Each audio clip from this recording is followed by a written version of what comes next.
નમસ્કાર વિદ્યાર્થી મિત્રો, સ્વાગત છે આપનું ગુજરાતી પાઠશાલામાં. આજે આપણે જોઈએ ધોરણ 8 હિન્દી વિષયમાં કાવ્ય 1 તેરી હે જમી એનો અભ્યાસ અને સ્વાધ્યાયનું સંપૂર્ણ સોલ્યુશન જોવાના છે. વિદ્યાર્થી મિત્રો, તમે આ ચેનલ પર નવા હોય તો ચેનલને સબસ્ક્રાઇબ કરી બાજુમાં રહેલો બેલ આઇકોન દબાવો, જેનાથી આવનાર તમામ સોલ્યુશન તમને તરત મળતા રહે. જોઈએ આપણે કાવ્ય 1 તેરી હે જમીનું અભ્યાસનું સોલ્યુશન પહેલા, પછી સ્વાધ્યાયનું સોલ્યુશન જોઈશું. एक, यह प्रार्थना छात्रों को टेप रिकॉर्डर या मोबाइल के जरिए सुनाइए और इसका समूह गान करवाइए. बीजो प्रश्न है, निम्नलिखित प्रश्नों के उत्तर दीजिए. 1, आपके मत से सृष्टि में सर्वोपरि कौन है, क्यों? मेरे मत से सृष्टि में ईश्वर ही सर्वोपरि है, क्योंकि वह सर्वशक्तिमान है. वह जिसे बचाना चाहे उसे कोई मार नहीं सकता, और वह जिसे मारना चाहे उसे कोई बचा नहीं सकता. 2, आप भगवान से क्या प्रार्थना करते हैं? उत्तर, हम भगवान से यह प्रार्थना करते हैं कि वे लोगों पर अपनी कृपा दृष्टि बनाए रखें. लोग किस हालत में हैं इसकी वे हमेशा खबर लेते रहे. 3, आप ईश्वर से प्रार्थना किस समय करते हैं, क्यों? मैं सुबह उठता हूँ तब और रात को सोने के समय ईश्वर की प्रार्थना करता हूँ. यह समय ही मुझे प्रार्थना के लिए अनुकूल लगता है. 4, भिन्न भिन्न धर्म के लोग प्रार्थना करने के लिए कहाँ कहाँ जाते हैं? प्रत्येक धर्म के लोग अपने अपने पूजा स्थानों में प्रार्थना करने के लिए जाते हैं. हिंदू मंदिर में, मुसलमान मस्जिद में, ईसाई चर्च में, सिख गुरुद्वारा में और पारसी अग्यारी में प्रार्थना करने के लिए जाते हैं. प्रश्न नंबर 3 है, निम्नलिखित शब्दों को शब्दकोश क्रम के अनुसार लिखिए. उत्तर, उज्जवल, और, क्षमता, डॉक्टर, दूध, दृष्टि, धन, धरा, नाविक, मंदिर, मनुष्य, मित्र, योद्धा, शांति, श्रृंखला, सुख, स्वर, हृदय. 4, इस चित्र की मदद से एक कविता की रचना कीजिए. हे सूर्य देवता, हे जीवनदाता, तुम हो हमारे पिता और माता. तुमसे होती है सुबह और शाम. तुम देखते हो हमारे सब काम. धरती का कण कण तुम्हारे गुण गाता. तुमसे बड़ा है कोई न दानी, तुमसे मिलते प्रकाश और पानी. तुमसे सारा जहान सुख पाता, हे सूर्य देवता, हे जीवन दाता. 5मुं છે, वचन बदलकर वाक्य फिर से लिखिए. 1, मैंने कविता लिखी, तो एमां आवशे हमने कविताएं लिखी. 2, यह मेरी किताब है, तो एमां जवाब ये हमारी किताबें है. 3, इसे लड्डू दे दो. 3, इन्हें लड्डू दे दो.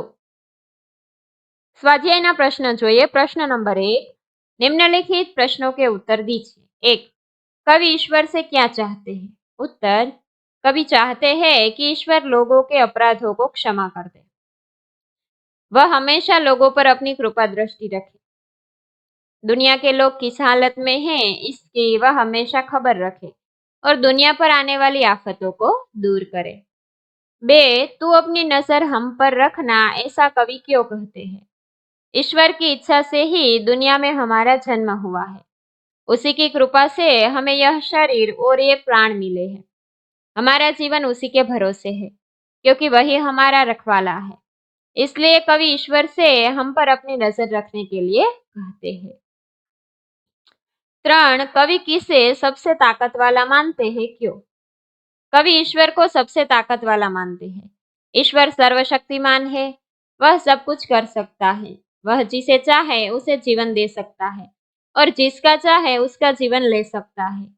वह हर आफत को दूर करने में समर्थ है. इसलिए कवि ईश्वर को सबसे अधिक ताकत वाला मानते हैं. 2, दिए गए भाव के आधार पर काव्य पंक्तियां लिखिए. हे ईश्वर, तेरी कृपा से मुझे शरीर और प्राण मिले हैं. चाहे जो भी हो, तुम अपनी कृपा दृष्टि हम पर सदा रखना.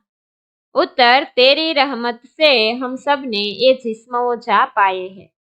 तू अपनी नजर हम पर रखना, किस हाल में है ये खबर रखना. 2, हे प्रभु, ये सारा संसार तेरा है. तू बड़ा दयालु है.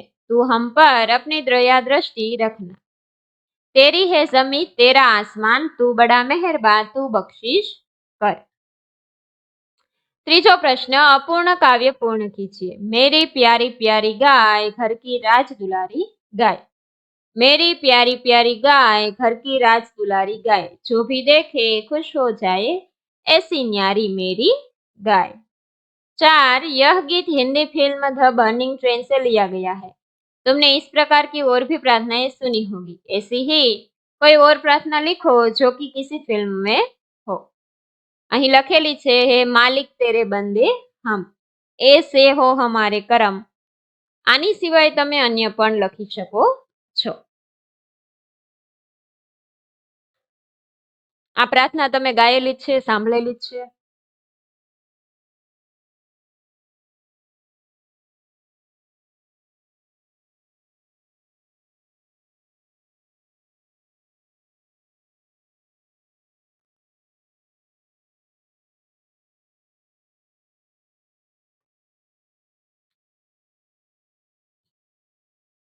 ફિલ્મ છે દો આંખે બાર હાથ।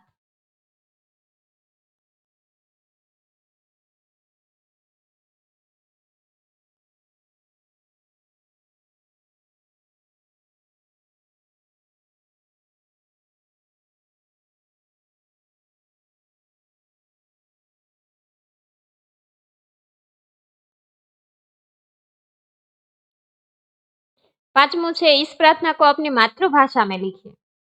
જે ઉપર છે એ જ પ્રાર્થનાને ગુજરાતી ભાષામાં લખવાની છે।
વિદ્યાર્થી મિત્રો, અહીંયા સોલ્યુશન પૂર્ણ થાય છે। જો તમને વિડીયો પસંદ આવ્યો હોય તો વિડીયોને લાઈક કરજો અને અમારી ચેનલને સબસ્ક્રાઇબ કરવાનું ભૂલતા નહીં। વિડીયો જોવા બદલ આભાર।